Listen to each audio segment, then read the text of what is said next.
I sidste video så vi på, hvordan to ikke-metaller de kan gå sammen og lave en kovalent binding. Det er også det, vi kalder en elektronparbinding.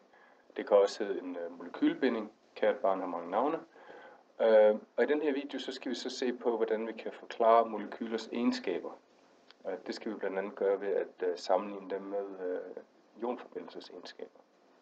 Og så skal vi se på, hvordan molekyler de kan have nogle forskellige tilstandsformer, og hvordan vi kan beskrive de her overgange mellem de forskellige tilstandsformer. Men først så repeterer vi lige, hvordan vi opskriver molekyler, og hvordan vi navngiver dem. Så jeg starter lige PowerPoint op her.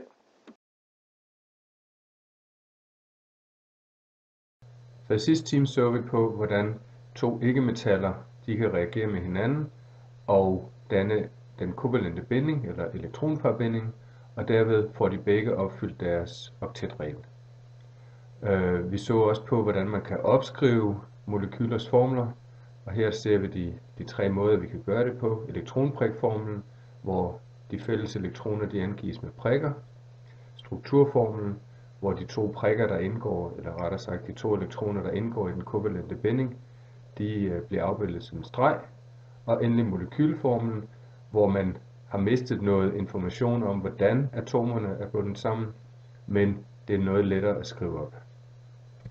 Vi så også på, hvordan man kan navngive molekyler ved at se, hvor mange atomer der er af hver type, og så sætte den her talforstavelse foran.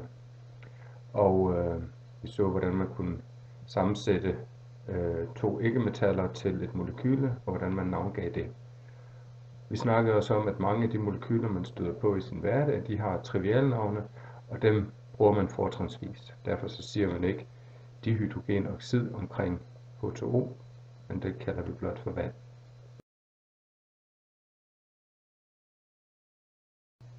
Så nu skal vi se på molekylers egenskaber. Men før vi når dertil, så ser vi lige igen på ionforbindelsers egenskaber, så vi har noget at sammenligne med.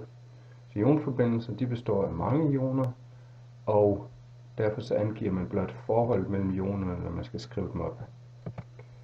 Et molekyle det består kun af få atomer, der er bundet sammen med kovalente bindinger, og derfor så, når man ser en molekylformel, så kan man se, hvilke atomer indgår i molekylet. Så i natriumklorid, der viser man forholdet mellem natrium og kloridioner, men der er uendeligt mange af dem i sådan et krystalgitter.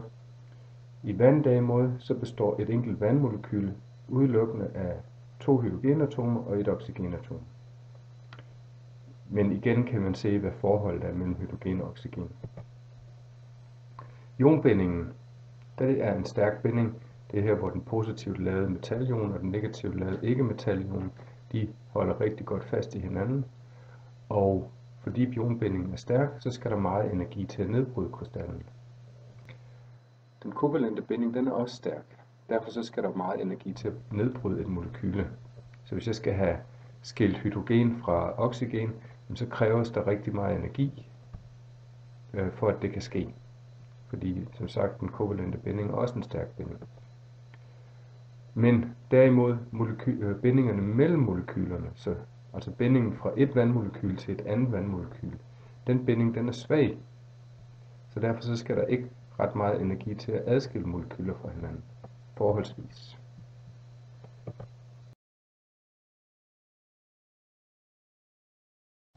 Så molekyler de kan komme i 3 tilstandsformer.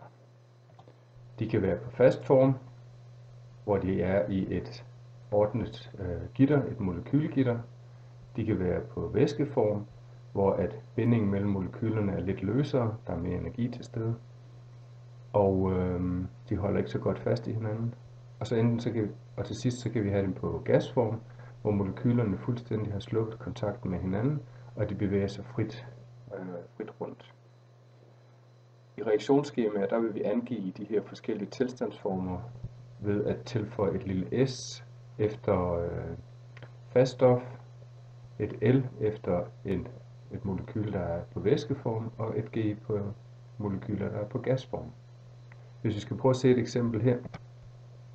For vand, så vil vi sige, at H2O S, det er det vi til daglig vil kalde is, Vi genkender den ordnede struktur fra en isterning for eksempel, eller en snekrystal, snefnug. H2O på flydende form, det er vand. Og så er der endelig H2O på gasform, det er damp.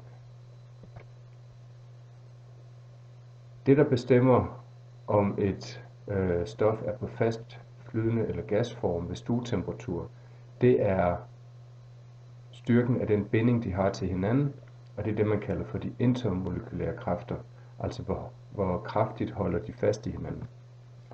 Her der kan vi se en liste over nogle forskellige molekyler, og vi kan se formlen, og så kan vi endelig se deres smeltepunkt og kogepunkt. Og hvis vi prøver at se at få vand, så ikke overraskende, så kan vi se, at vands smeltepunkt det er ved 0 grader Celsius, mens vands kogepunkt er 100 grader Celsius. Så overgangen fra fast til flydende, den foregår ved 0 grader Celsius, mens overgangen fra flydende til gasform, den foregår ved 100 grader. Hvis vi sammenligner det med et molekyle, der er nogenlunde samme størrelse som vand, ammoniak, så kan vi se, at ammoniak det går fra fast til flydende form, altså smelter, ved minus 78 grader Celsius, mens det koger ved minus 33 grader. Det vil sige, der skal markant mindre energi til at smelte og koge ammoniak, end der skal til for vand. Og det betyder simpelthen, at der skal meget mindre energi til at bryde bindingen mellem ammoniakmolekylerne i den faste form, og få ammoniakmolekylerne til at løsrive sig fra væsken, når det koger. Og det er et vigtigt aspekt af molekylers egenskaber. Vi kan se på nogle af de andre molekyler, at der er nogle, de koger, eller de smelter ved rigtig, rigtig lave temperaturer, og så er der nogle, der skal meget højere op, før de smelter. Så hvis vi ser her, så kan vi se, at ved stuetemperatur, ca. 20 grader, så vil de her, de vil være gasser. Etanol det er en væske ved stuetemperatur. Vand det er også en væske ved stuetemperatur, mens diod og svovl det er faste stoffer ved stuetemperatur. Så hvis vi har is, for eksempel vand på fast form, så ved vi, at det kan smelte. Og hvis vi har vanddamp, så ved vi også, at det kan fortætte og blive til flydende vand. Så de her forskellige overgange fra en tilstandsform til en anden tilstandsform, de har nogle navne. Hvis vi kigger på den her figur, så kan vi se, at alle de tilstandsændringer, der er mulige, og deres navne, de står opskrevet her. Så før der snakkede jeg om overgangen fra fast form til væske, det kaldes smeltning, mens overgangen fra væske til fast stof, det hedder krystallisation. Hvis det var is, vi snakkede om, eller vand, vi snakkede om, så ville vi nok sige, at vandet frøs, men det rigtige betegnelse, det er at krystallisere. Vi kan også se, at overgangen fra væske til gasform, det er fordampning, mens den anden vej, det hedder fortætning.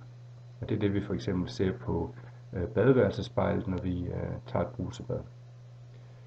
En overgang, som man ikke snakker så meget om, eller som man ikke støder så meget på i dagligdagen, det er overgangen, den direkte overgang fra fast stof til gasfase. Og det hedder sublimation. Omvendt, så kan det gå direkte fra gasfase og ned på fast form, og det kaldes også krystallisation. Så hvis vi prøver at kigge på vores vandmolekyler her, så har vi vand på fast form, vand på flydende form, og så har vi noget damp her, som vi ikke kan se, fordi de individuelle vandmolekyler de simpelthen er for små. Men hvis vi prøver at fokusere på is, så er der et udsnit af en iskrystal her. Vi kan se de individuelle vandmolekyler, og det der så holder dem sammen, det er noget der hedder hydrogenbindinger, og det er en forholdsvis svag binding. Og den skal vi snakke mere om, når vi kommer til næste afsnit i bogen. Så hydrogenbindingen, det er den der holder vandmolekylerne sammen. Og det er et eksempel på sådan en intermolekylær kraft, altså en binding mellem molekylerne, og ikke en binding inden for molekylerne. I sådan et krystalgitter, der sidder vandmolekylerne og vibrerer. Alle materialer, der er over det absolutte nulpunkt, de har en vis energi i sig, og hvis det er på fast form, så ligger de og vibrerer. Hvis vi kommer op på væske, så vibrerer de lidt kraftigere. De intermolekylære bindinger, de er brudt, og molekylerne bevæger sig lidt mere frit i forhold til hinanden. Så i et iskrystal, der sidder sådan nogle vandmolekyler, de vibrerer. Og så kan man godt forestille sig, at de ligger og støder ind i hinanden på kryds og tværs. Og så en gang imellem, så er der et enkelt vandmolekyl, der bliver skubbet så hårdt til, at det bliver skubbet helt ud af iskrystallet. Det går altså direkte fra fast form og over i gasfasen. Og det er et eksempel på sublimation.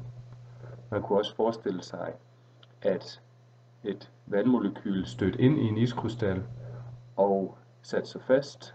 Det gik altså direkte fra gas til fast form, og det er så også et eksempel på krystallisation.